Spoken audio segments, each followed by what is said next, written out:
Cut केला ना ती तुम्हाला माहित वाटलंच ते. सगळ्यात पहिली गोष्ट म्हणजे लॉक काढायचं म्हणे त्याने नव्हतं. हे जे दिसतंय का तुम्हाला, हे काय माहितीये का तुम्हाला? ॲव्होकाडो डोसा. ॲव्होकाडो डोसा नाही हे आहे काय पनीर. काय होतं मॅडम, एक्सक्यूज मी, नाव काय होतं? पनीर घी आणि त्यामध्ये रोस्ट केलं होतं. म्हणजे नक्की यांना जेवणाची रोस्टिंग करायची होती. एक घास द्या म्हणलंय मी तुम्हाला. मला बी आप काढू द्या, मला बी आप काढू द्या.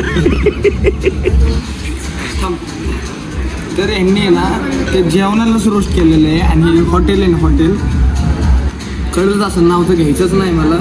मी कधीच कुठल्या अहो माझी काय चूक आहे का ते? काशी करणार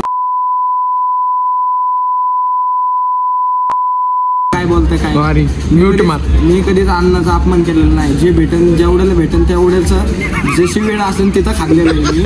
पण मला आज पहिल्यांदा असं वाटतं की मी जो कमेंट पास केली पाहिजे, वाईट कमेंट नाही. इथं बघ, इथं वाटलं की 4 व्हीलरची ती आपली टूब असते का, इथं घे ना, तोंड घे ना, तोंड घे माझं आता. पनीर ती 4 व्हीलरची टूब असते ना, तू त्याच्या आत ते कवर लावतात ते वाटलं मला. शपथ मच कधीचा भाग नाही. आणि हे पूर्ण ब्रह्म नाव ठेवून आहे. असे आपल्याला बुक राहायचं देवाने नशीब दिलेलं नाही. आपलं नशीब लय चांगलं आहे, आपले चांगले दिवस आहे. हे जे काय होतं ते तुम्हाला तरी पटलं का? तुम्ही नाव एक टाकलंय, दिलंय वेगळं.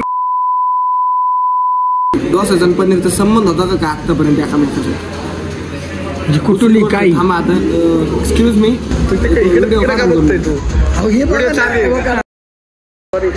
धन्यवाद तुम्ही कॅमेरा धरला.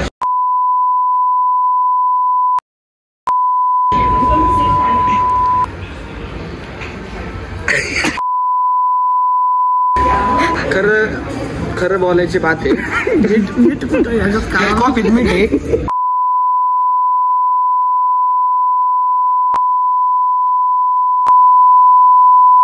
सांगतो खोटं बोलायची बात नाही. नावं नाही ठेवू. हे दाखव, एम्बियन्स दाखव, सगळं दाखव. आता इकडे घे, इकडे घे. ते सगळं चांगलं एम्बियन्स. पण हे नाही पटलं मला. हे जरा हे तरी हे पण चांगलं बरं. थांब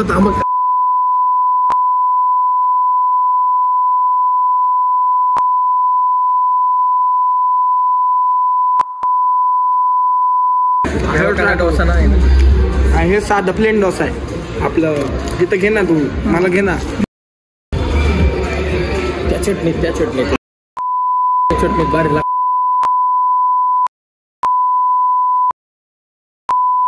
नाही ते मॅनेजरला